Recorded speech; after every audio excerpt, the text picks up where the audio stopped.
Hello, good morning! Welcome to Anities! Palengke day ko. Tagal kong hindi nakapamalengke. Yan. So, namalengke ang ninyo nyo kadadating ko lang. Sobrang saya. No? Nakita ko na naman si palengke. Namimiss ko rin kasi ang palengke talaga. So, eto mga pinamalengke ko ha. Marami akong tip sa inyo. Tip, tip, tip! Nagano ko ng pang minuto, 3 kilo. So, pinili ko yung may mga pinakamatabang part kasi masyadong maganda yung baboy nila. Kaya may konting taba-taba. Yan, okay. Ginahol pa nga ako, sabi ko kakauti yung taba eh. Okay, so minuto. Ito naman lalagay ko sa minuto.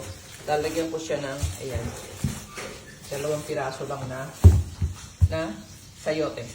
And then, meron ako ditong, itong baka. Ito yung kenchi, oh. Yan. Tingnan nyo. Hanapin nyo yung ganyan, oh. Ang sarap kaya. Kapag ito'y lumambot ng todo, grabe, napakasarap. Yan, tapos, ayan o, may mga litid-litid. Ito siya, yung sinasabi ko na, ayan o, yung pinakabinti ng baka.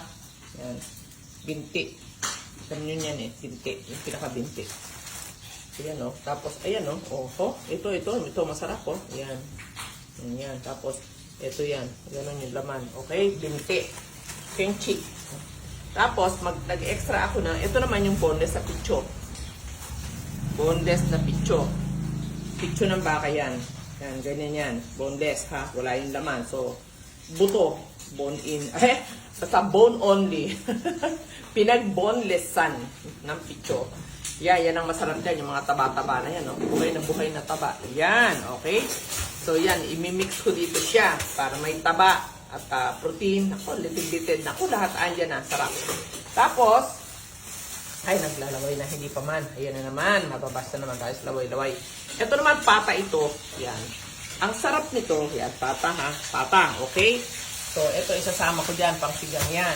Yan, okay? Yung bias ng bias. Ito yung sapige sapige. Yan, okay? Ganyan lang.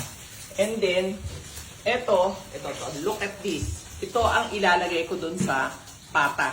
Yan, nag-harvest ako ng libas. See? Ito ang pinakamagandang stage ng libas na isasama natin sa sinigang. Yung murang-mura na ganyan. Parang usbong lang ng sampalok yan eh. Ganon, parang ganon. So, yan o, ang mumura niya. Oh, huy, napakasarap yan. Ang lambot-lambot yan. At ang sarap din mo yan ito. Yan, okay. So, doon sa sinigang na pata, meron ako ditong pechay. Ito lalagay ko. Yan, ito, pakita mo. Pechay, sitaw, at saka meron akong tabanos. Yan. 2 tabanos. Ilalagay ko dyan. Lalagyan ko ng kamatis. Yan. Okay. So, ito naman, ground pork.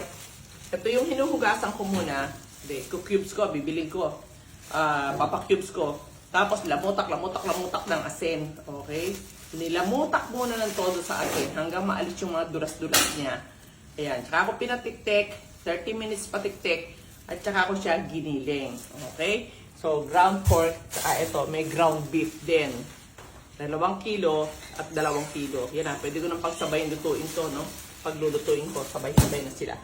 O, yan na. So, tingin ko dito, meron pala ako dito, lettuce. Yan, lettuce. Para sa aking ground pork or ground beef, yung ipinapatong ko lang sa dahon, tsaka ako isusubo, yun na yun. O, yan.